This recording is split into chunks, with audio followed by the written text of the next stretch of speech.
NSS बा जातीय सेवा योजना रे दीर्घ वर्ष सेवा प्रदान करिए बालेश्वर देवेंद्र आचार्य राष्ट्रपति पुरस्कार पाइछंती एवं पूरा बालेश्वर पई गर्व आनिचंती गौरव आनिचंती। केवल बालेश्वर पई नुहे समग्र ओडिशा पई गौरव आनिचंती देवेंद्र आचार्य। युक्त वर्तमान स्नातकोत्तर पाठ पढुचंती एवं बारिपदार एमपीसी कॉलेज रे संस्कृत विभाग से पाठ पढ़ुं ता सहित बर्तमान जो भाव में एनएसएस रे दीर्घ वर्ष कार्य कर आपण राष्ट्रपति पुरस्कार पाई आपण समस्त गर्व आनी। प्रथमे आम तरफ आपको बहुत बहुत शुभेच्छा। केमिति थिला राष्ट्रपति सहित अनुभूति? धन्यवाद। जय जगन्नाथ। महाप्रभु का आशीर्वाद आपण मान भल पाइबा मते राष्ट्रपति भवन ले पहुंची। जातीय सेवा योजना नेशनल सर्विस स्कीम जहाँकि भारत सरकार युवा व्यापार एवं क्रीड़ा मंत्रालय एक विभाग जहाँ अधीन आपण उच्च शिक्षा अध्ययन करुता छात्र छात्री मैंने अंशग्रहण करती। मुझे नीलमणि महाविद्यालय रे +3 करुवा समय नेशनल सर्विस स्कीम रे से मोर प्रोग्राम ऑफिसर गौरांग पंडा सार द्वारा मु जातीय सेवा योजना जॉइन करी।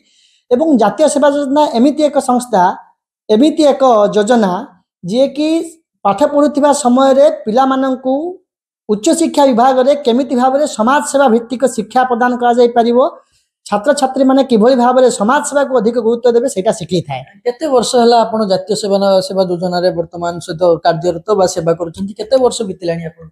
मु तो 5 वर्ष जातीय सेवा योजना रे रहिलेनी। +2 पढुथुवा समय रे रहिलेनी एवं तापरे 18 19 19 20 20 21 21 22 23 24 एबे चली पूरा कंटिन्यूअसली मु जातीय सेवा योजना परिवार रो जन सदस्य है। वर्तमान भी पाठ पढुचंती एवं वर्तमान पीजी करूचंती एमपीसी रे। किंतु बड़ कथा होची जेतेबेले राष्ट्रपति भवन रो डाकरा आसिला रायसेना हिल रे आपण जाई पहुंचले पाद थापिले सेतेबेले गुटे मन रे गौरव आस्तिबो आमे बालेश्वर रु आसीचु आसिकी दिल्ली रो एठी रायसेना हिल रे पाद थापुचु। या भितरे राष्ट्रपति को सहित वार्तालाप थिबो एवं आपण पुरस्कृत मध्ये पाउचंती गुटे सिल्वर मेडल पाउचंती सम्मान पत्र पाउचंती से सब रो केमती थिला? निश्चित भाव में गोटे बालेश्वर जिलार रुषा भली अंचल गोटे साधारण गाँ भगवानपुर उठिकी मुझे रायसीना हल राष्ट्रपति भवन में पहुँचवा यहाँ तो मोर सौभाग्य नाला। बोध हुए जातीय सेवा योजना परिवार एवं महाप्रभु कृपार मुझे पहुँचली।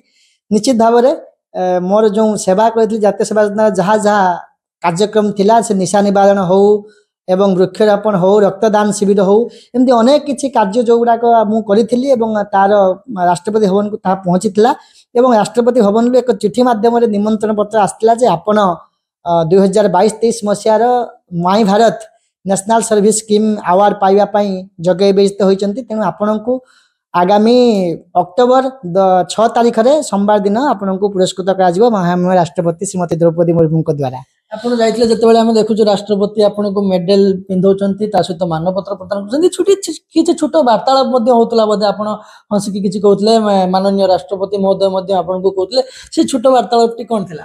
नै राष्ट्रपति भवन ले पहुंचिया परे जेतेबेले सेठी घोषणा हला जे देवेंद्र आचार्य ओडिसा रे पाउचंती त राष्ट्रपति महामहिम राष्ट्रपति को पाखु पहुंचवा समय रे महामहिम राष्ट्रपति महोदय मते संबोधन ज्ञापन करथिले। कहले तमे बालेश्वर जिल्ला रे हम कहले आज्ञा कहले बहुत सुंदर कार्यक्रम कहूचे एमती आहरी अधिक सुंदर कार्यक्रम कही ओडिया संपूर्ण वार्तालाप थिला एवं मते भी बहुत उत्साहित कला जे मैडम सुंदर भाव में मते आप्यायित कले उत्साहित कले। ये सब भितर आम सेवा कथा जदि कहबू दीर्घ 5 वर्ष धरी सेवा करुछन जातीय सेवा योजना रे एवं विगत 2023 जेतेबेले बाहानगा ट्रेन दुर्घटना होइतला सेतेबेले मध्ये जातीय सेवा योजना रो कर्मी माने बा जो स्वेच्छासेवी माने थिले से माने मध्ये आगभर थिले सेतेबेले आपनकर केमिति आपन सेवा जोगाइथिले? निश्चित भाव में जेतेबेले बाहानगा ट्रेन दुर्घटना हला सेतेबेले मु घरे थी न्यूज देखुली हठात भुवनेश्वर रु फोन टी आसला। भुवनेश्वर आंचलिक निर्देशिका आमर मिस सहिता पटेल मैडम कर एवं राज्यर जातीय सेवा योजना मुख्य रमेश चंद्र बेहरा सार एवं नीरज भवन खुंटिया सार एवं एमती अनेक सार फोन कॉल आसला परे आमे संगे संगे गोटे बोलेरो रे विभिन्न प्रकार खाद्य सामग्री पानीय जल एवं विभिन्न प्रकार लोक जो गुड़ाक आम साहाय्य कर से सब जिनस नहीं आम बाहरी जाइलु। किंतु अधा रास्ता पुलिस भी आमको अटकईला छाड़ नाला। आम जातीय सेवा योजना परिवार कहला पुलिस आमको छाड़ीला एवं सेठी पहुँचवा परे जो भली दयनीय अवस्था से दिन थिला हजार हजार शव थिला ता भितर गोटे राति हुए तो जो दिन एक्सीडेंट है तापर दिन तो भारत सरकार जो सैन्य बाहिनी थे से लगिले से राति दिन आमको विभिन्न शव मान सहित शव मान किभली भाव में नहीं ठीक स्थान में पहुंचा जाई परिबो किभली भाव जो माने बंची से ठीक भाव में रेस्क्यू करके हॉस्पिटल पहुंचाई पारिबा ଏ ସମସ୍ତ କାର୍ଯ୍ୟ ଆମେ କରିଥିଲୁ।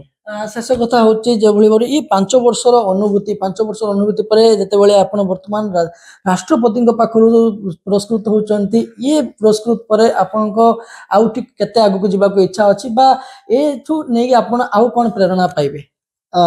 ନିଶ୍ଚିତ ଭାବରେ ବହୁତ କୃତଜ୍ଞତା ଆଭାର କରିବି ମହାପ୍ରଭୁ ଶ୍ରୀ ଜଗନ୍ନାଥଙ୍କ ପାଖରେ, ଯିଏ ଏମିତି ମତେ ଆଗକୁ ନେଇଛନ୍ତି, ତାଙ୍କ ଆଶୀର୍ବାଦ ପ୍ରଦାନ କରିଛନ୍ତି ଏବଂ ବାପା ମାଙ୍କୁ ପ୍ରଦାନ କରିବି କୃତଜ୍ଞତା। ଏବଂ ମୋର ଆଶା ଅଛି କି ଏଇଟା ଆମକୁ ଆୱାର୍ଡ ମିଳିବାର ଅର୍ଥ ହେଉଛି ପ୍ରେରଣା ଦେବା, ଆମକୁ ଉତ୍ସାହିତ କରିବା। ଆମକୁ ଉତ୍ସାହିତ କଲାବେଳେ ଆମେ ଏତିକିରେ ସୀମିତ ରହି କିଭଳି ଭାବରେ ସାରା ଭାରତବର୍ଷରେ ଆମ ସେବା କାର୍ଯ୍ୟକୁ ପହଞ୍ଚେଇବା, କିଭଳି ଭାବରେ ଲୋକମାନଙ୍କୁ ତାଙ୍କର ରକ୍ତଦାନ ହଉ କିମ୍ବା ହସ୍ପିଟାଲିଟି ହଉ, ଗାଁ ଗାଁରେ ବିଭିନ୍ନ ପ୍ରକାର ଦେଖୁଛେ ନିଶା ସେବନ ବର୍ତ୍ତମାନ ଓଡ଼ିଶାରେ ଗୋଟେ ମୁଖ୍ୟ ଭୂମିକା ପ୍ରସଙ୍ଗ ପାଲଟିଛି।